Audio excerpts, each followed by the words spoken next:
Satu channel anak-anak yang menjadi pilihan seluruh ibu-ibu di seluruh dunia tentu saja adalah YouTube channel CoComelon. Semua itu dilakukan agar anaknya bisa anteng-anteng aja tanpa perlu tantrum. Gak jarang bayi umur 1-3 tahun pun juga diberikan asupan konten CoComelon.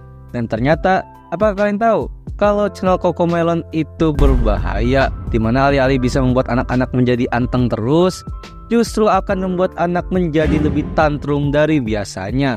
Loh, kok bisa? Makanya gue bakal bahas jahatnya channel CoComelon, channel perusak otak yang berlabel konten anak-anak. Dan kali ini gue mau bahas yang santai aja.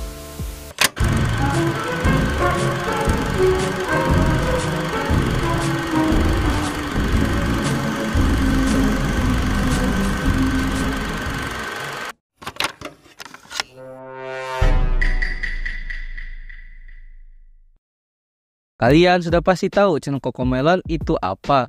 Channel yang bahkan pernah disindir dan dirosting oleh mantan raja YouTube yaitu PewDiePie. Dan kita semua tahu kalau channel CoComelon niche kontennya adalah konten untuk anak-anak.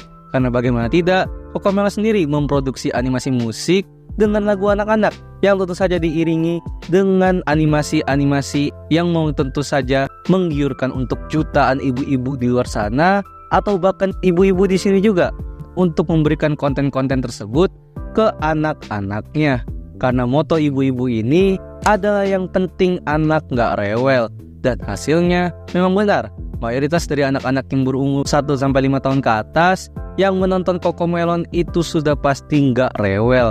Karena adanya faktor-faktor yang akan gua jabarkan sekarang. Yakni yang pertama, warna dari animasi CoComelon sangatlah kontras dan memiliki saturasi yang tinggi, sehingga semua pergerakan animasi dan karakter sudah sangat menarik untuk mata anak-anak.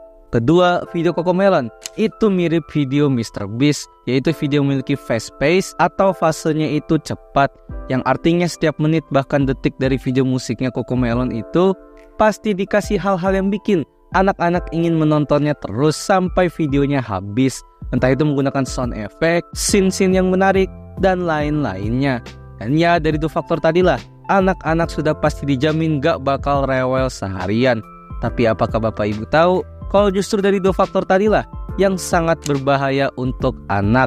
Dikarenakan kedua faktor itu membuat anak-anak menjadi overstimulasi. Pada dasarnya anak-anak itu sedang berada di golden periodnya mereka, di mana mereka harus banyak belajar melalui orang tua dan lingkungannya, di mana tentu saja akan berpengaruh ke bagaimana sopan santun, kebiasaan, dan seberapa tinggi inteligenitasnya ketika sudah beranjak ke remaja bahkan dewasanya nanti. Dan semua itu harus dilalui dengan natural, yakni tidak buru-buru dan tidak kelamaan juga.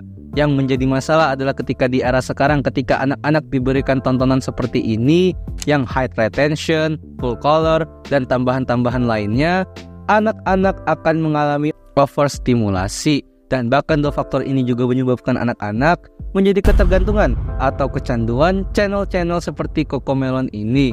Sehingga ya memang benar, anak-anak gak akan rewel di jalan karena video-video musik anak seperti ini. Tapi masalahnya ketika di rumah pun dan emang lagi waktunya kumpul keluarga, anak-anak itu gak bakal mau lepasin HP mereka. Karena sekalinya dilepas, mereka akan lebih tantrum dan lebih rewel lagi.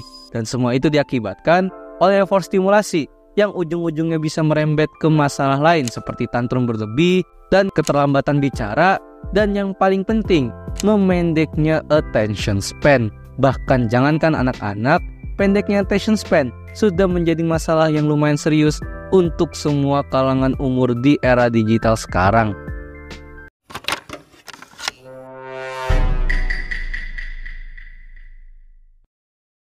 Dari banyaknya penjelasan tersebut, mungkin kita coba garis bawahi kalau semua faktor buruk tadi memang sangat mempengaruhi attention span anak-anak yang menonton videonya. Attention span sendiri merupakan jumlah atau banyaknya waktu seseorang untuk bisa fokus pada suatu hal tanpa terganggu dan tetap fokus. Contohnya gini, ketika kita sedang menonton video YouTube, entah itu hiburan atau edukasi, berapa lama kita bisa terus fokus untuk menonton videonya? Apakah full video, atau malah cuma buat fokus setengah videonya aja? Nah, dalam konteks anak-anak, sebagai contoh ketika anak sedang belajar, pertanyaannya berapa lama anak tersebut bisa fokus untuk benar-benar belajar? Apakah dia mampu memahami yang dia pelajarin? Atau baru belajar sedikit aja udah bosan? Nah, kalau attention span-nya rusak atau terlalu singkat, anak tersebut ketika baru buka buku halaman pertama aja, dia udah pasti bosan atau minimal udah nggak fokus. Sedangkan anak-anak yang attention span-nya normal, mereka baru susah fokus itu setelah 30 menit atau 1 jam setelah mereka itu mulai belajar. Dan biasanya, mood dan fokus mereka itu akan kembali pulih setelah mereka melakukan sesuatu yang bikin mereka senang, entah itu istirahat, main game sebentar, dan lain-lain. Nah, yang menjadi masalah pada anak-anak yang attention span-nya itu nggak normal atau terlalu singkat adalah mereka akan susah fokus untuk belajar karena dalam waktu singkat aja, mereka udah nggak bisa fokus. Akhirnya jam belajar mereka tentu akan menjadi sia-sia, karena ketika anak ini nggak fokus, nggak akan ada ilmu yang masuk ke otaknya, dan itu sangat-sangat fatal untuk anak tersebut. Karena secara kodrat, anak-anak yang sedang dalam masa pertumbuhan, banyak hal yang penting untuk dipelajari, dieksplorasi, dan lain-lain, supaya ketika mereka udah remaja, anak tersebut seenggaknya bisa memiliki wawasan yang luas tentang lingkungannya. Nah, kalau misalnya attention span anak-anak ini terganggu sama video short tersebut, terutama kayak video Cocomelon, yang ada anak tersebut bakal gampang banget bosan ketika sedang di momen-momen yang penting. Misalnya kayak hilang fokus ketika lagi belajar suatu hal, lagi ada acara keluarga malah gampang bosan, dan kegiatan lainnya. Yang padahal, momen-momen tadi adalah momen yang sangat berharga dan penting untuk tumbuh kembang anak-anak. Dan sekarang yang jadi pertanyaan, apa solusi yang pas untuk memperbaiki attention span ini? Entah untuk diri kita, atau untuk anak-anak kita sendiri. Untuk menetralkan attention span kita sendiri, sebenarnya secara kesehatan, banyak hal yang bisa dilakukan. Cara-cara utama adalah lebih meningkatkan kualitas tidur, entah itu dari jadwal tidur dan lain-lainnya, olahraga atau melakukan aktivitas di luar rumah, dan terakhir adalah meditasi seperti ibadah dan sebagainya. Semua itu tentu saja dilakukan agar anak-anak bisa memaksimalkan golden periodnya, dan memang pada dasarnya memberikan gadget ke anak-anak pada umur 1-3 tahun itu sangat-sangat terasa tidak normal. Gue sendiri lebih setuju anak-anak bisa mengakses gadget ketika umurnya sudah 4-6 tahun. Itu pun bukan semata-mata diberikan gadget pribadi, tetapi hanya diberikan screen time selama 30 menit sampai maksimal 1 jam dalam pengawasan orang tua tentunya. Karena sekali lagi, pada dasarnya semua video YouTube dan semua video kartun anak-anak yang populer seperti Cocomelon tadi memang dasarnya adalah sebuah video YouTube yang haus akan retensi, sehingga mereka lebih memikirkan bagaimana video Cocomelon ditonton berkali-kali oleh anak-anak atau dalam tanda kutip kecanduan ketimbang mengedukasi anak-anak itu sendiri. Jadi selain cara-cara yang berdasarkan kesehatan tadi, untuk kita yang mungkin sudah besar, kita cukup kurangin screen time kita aja dan mulai banyak-banyak melakukan aktivitas di luar. Sedangkan untuk anak-anak yang sudah di tahap kecanduan gadget parah, mohon maaf, rehabilitasi entah secara mandiri atau menggunakan jasa mungkin sudah diperlukan. Karena percayalah, tanpa gadget atau video-video perusak itu, mereka akan tantrum brutal.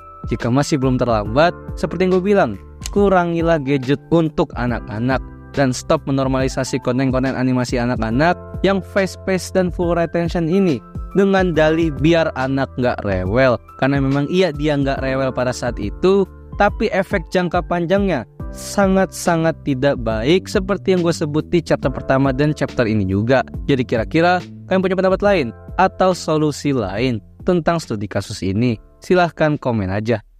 Terima kasih telah menonton video ini. Gimana? Apakah anak-anak lingkungan keluarga kalian masih saja menonton Cocomelon untuk dalih biar nggak rewel? Silahkan komen aja. Pada akhirnya semua video YouTube, mau itu yang normal atau bahkan untuk anak-anak sekalipun, semuanya pasti ada formula videonya, yaitu hook, retention, watch time, dan lain-lain. Dan semua hal itu sangat tidak cocok untuk anak-anak. Dan terima kasih juga untuk channel Gibran Arazi karena sudah mau bantu riset dan collab di video ini, sehingga akhirnya channel ini bisa lebih luas lagi sumbernya. Jadi, jangan lupa subscribe Dazzle. Dah.